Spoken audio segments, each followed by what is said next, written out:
Don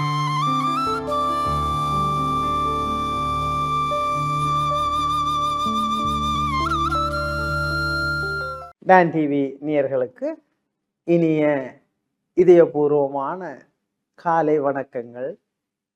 ஒரு அன்பர் கேட்டிருந்தா, என்னுடைய இதயம் பாதிக்கப்படுகிறது. அப்ப இந்த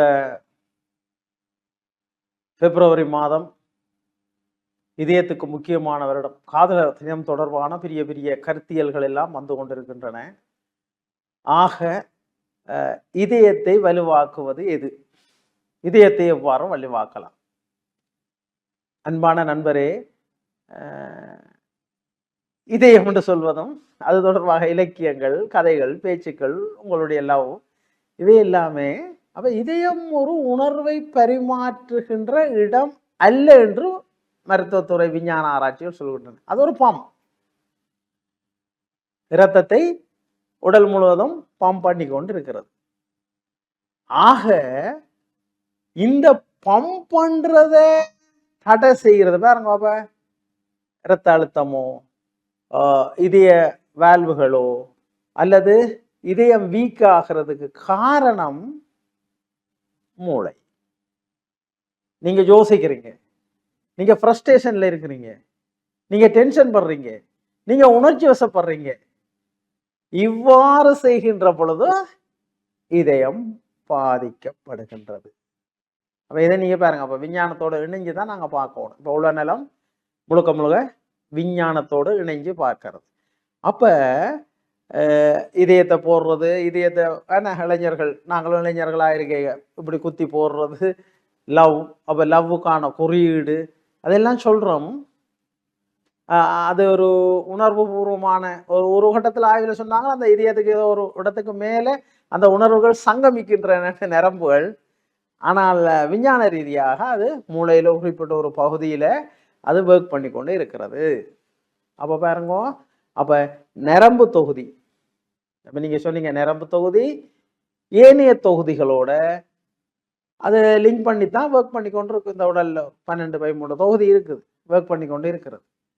இந்த ஒர்க் எல்லாம் சரியாக இயங்குவதற்கு மூளை வழிப்படுத்தி கொண்டு இருக்கும். அதில் உளநலத்தை மேம்படுத்துதல் மிக மிக முதன்மையானது.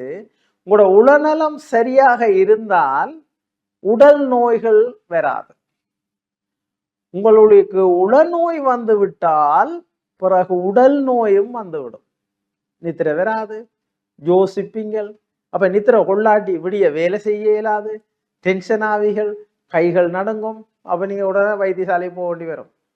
அப்ப உடல் நோய் உளநோய் ரெண்டுக்கும் சிகிச்சை பெற வேண்டி இருக்கும்.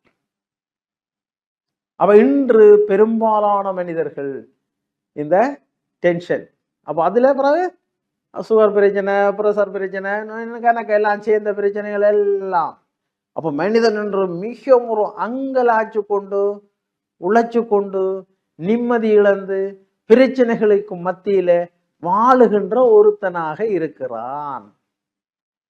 அப்ப இதில அவருடைய பிரச்சனைகளை குறைத்து பொறுமையா அவரை இருக்க பண்ணி அவரை மகிழ்ச்சியாக இருக்க பண்ணுகின்ற செயற்பாடுகளை நாங்கள் மேற்கொள்கின்ற பொழுது உங்களோட இதயம் சரியா வேலை செய்யும், அமைதியா வேலை செய்யும், சரியா பம்ப் பண்ணும். ஆக இரத்த ஓட்டம் தான் உயிரை இத எங்களுக்கு பிடிச்சு வச்சிருக்கிறது. அந்த இரத்த ஓட்டம் சரியாக இருந்ததுன்னு சொன்னா நோய்கள் ஒன்றும் வராது. அவர் ஒரு வளமான வாழ்வு வாழக்கூடிய மனிதராக இருப்பார். அதுக்கு உங்களுடைய எண்ணங்கள் தான் வாழ்வு. அப்ப நீங்கள் உங்களுடைய எண்ணங்களை நல்லதா வச்சிருங்கோ, நல்ல விஷயங்களை படியுங்கோ. நாங்க முன்னுக்கு சொல்லி இருக்கிறோம், நல்ல விஷயங்களை வாசியுங்கோ, கோயிலுக்கு போங்கோ, வெள்ளத்து தேவாரம் படியுங்கோ, கிரவுண்டுக்கு போங்கோ, விளையாடுங்கோ, ஏழுமான விளையாட்டு.